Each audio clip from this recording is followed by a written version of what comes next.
আজকে আমরা বলবো কাহার বাতাল। বলো কাহার বাতাল কত মাত্রা, কত তালি, কিভাবে তোমরা পরপর নিজেরাই বলো।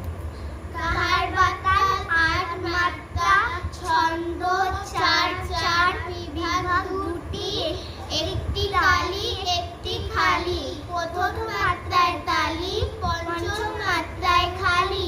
এটি একটি সমপদিকার।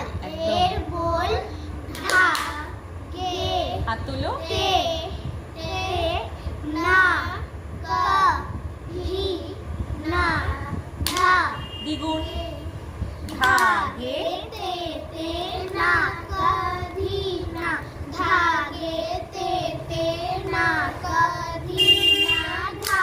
চৌগুণ ধা গে তে তে না কা ধি না ধা গে তে তে না কা ধি না ধা গে তে তে না কা ধি না ধা গে তে তে না কা ধি না ধা।